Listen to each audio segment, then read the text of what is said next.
அஸ்ஸலாமு அலைக்கும் வரஹ்மத்துல்லாஹி பரகாத்துஹு. எல்லா புகழும் இறைவனுக்கே. நம்ம நபி ஸல்லல்லாஹு அலைஹி வஸல்லம் அவர்களின் வரலாறை பற்றி பார்த்துக்கிட்டு இருக்கோம். நபி ஸல்லல்லாஹு அலைஹி வஸல்லம் அவர்களின் வரலாறில் பகுதி 1 பகுதி 2 நம்ம பார்த்தோம். இன்னைக்கு நம்ம பார்க்க போகிறது பகுதி 3. நபி ஸல்லல்லாஹு அலைஹி வஸல்லம் அவர்களின் சிறப்பு. அல்லாஹ்வின் தூதர் ஸல்லல்லாஹு அலைஹி வஸல்லம் அவர்கள் கூறினார்கள், மறுமை நாளில் ஆதமின் மனிதர்கள் அனைவரும் தலைவர் நானே, முதலில் மன்னரை பிளந்து உயிர் எழுபவனும் நானே, முதலில் பரிந்துரை செய்பவனும் நானே, முதலில் பரிந்துரை ஏற்கப்படுபவனும் நானே என்று அபூ ஹுரைரா அலி அவர்கள் அறிவிக்கிறார்கள். இந்த ஹதீஸ் இடம்பெறும் நூல் முஸ்லிம்ல 4575 இடம்பெற்றிருக்கு.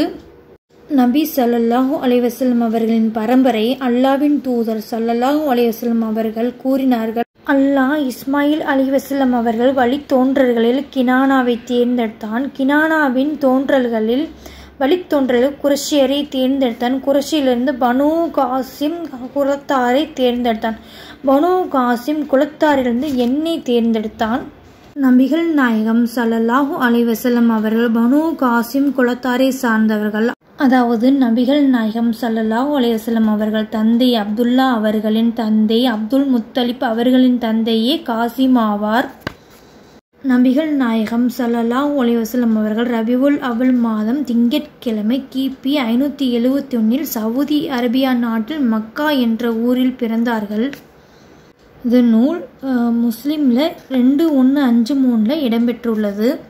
நபி ஸல்லல்லாஹு அலைஹி வஸல்லம் அவர்கள் பிறந்த தேதி எதுவென்று குறிப்பிட்டு சொல்வதில் பல தகவல்கள் உள்ளன. அவற்றில் 12ஆம் தேதியில் பிறந்தார்கள் என்பதே வரலாற்று ஆசிரியர்களிடமிருந்து பிரபலமான கருத்தாகும். அவர்கள் பெயர் நபி ஸல்லல்லாஹு அவர்களின் என்று இயற்பெயர் முகமது. இத்துடன் மேலும் 4 பெயர்களும் அவர்களுக்கு உண்டு. நபி ஸல்லல்லாஹு அலைஹி வஸல்லம் அவருக்கு இயற்பெயர் முகமது. இத்துடன் 4 பெயர்களும் அவர்களுக்கு உண்டு.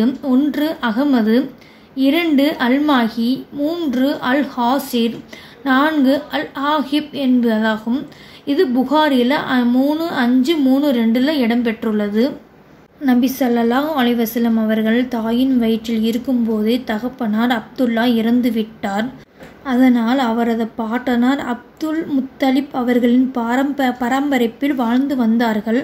நபிகள் நாயகம் ஸல்லல்லாஹு அலைஹி வஸல்லம் அவர்கள் 6 மாத குழந்தையாக இருக்கும்போதே அவர்களுடைய தாயார் ஆமினாவும் இறந்துவிட்டார். எனவே அவர்களது ஊர் வழக்கப்படி ஏனைய பெண்களே பாலூட்டினார்கள். அன்றைய காலங்களில் நகரத்தின் பிரமுகர்களும் வசதி படைத்தவர்களும் தம் குழந்தைகளுக்கு பாலூட்டிடவும் அவர்களை வளர்த்திடவும் கிராமங்களில் சில பெண்மணிகள் இருந்துள்ளனார்கள். இவ்வாறு நபி ஸல்லல்லாஹு அலைஹி வஸல்லம் அவர்களுக்கும் ஹலிமத்து சஅதியா அலி அவர்களும் பாலூட்டினார்கள். அபூ லஹபின் அடிமை பெண்ணாக இருந்த சுவைபா என்ற பெண்மணியும் நபி ஸல்லல்லாஹு அவர்களுக்கு பாலூட்டியுள்ளார்கள். அபூ லஹபு நபிகள் நாயகத்தின் தந்தையுடன் பிறந்த சகோதரர் ஆவார். இது நூல் புகாரில இடம்பெற்றிருக்கு. அதன் பிறகு உம்மு ஐமன் ரலி அவர்களிடம் வளர்ந்து வந்தார்கள். நபி ஸல்லல்லாஹு அலைஹி வஸல்லம் அவர்கள் சிறு வயது முதலே நல்ல நற்குணங்களை கொண்டவராக நபி ஸல்லல்லாஹு அலைஹி வஸல்லம் அவர்களை வளர்க்கப்பட்டார்கள். காவாவை அந்நகர மக்கள் புதுப்பிக்கும் வேலையை செய்தபோது நபிகள் நாயகம் ஸல்லல்லாஹு அவர்கள் அதற்கு கற்களை சுமந்து உதவி செய்துள்ளார்கள்.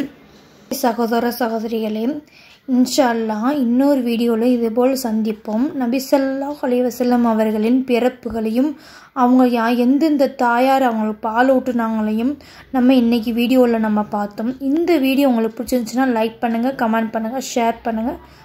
இன்ஷா அல்லாஹ் இன்னொரு வீடியோவில் மீண்டும் சந்திப்போம். அஸ்ஸலாமு அலைக்கும் வரஹ்மத்துல்லாஹி பரகாத்துஹு. எல்லா புகழும் இறைவனுக்கே.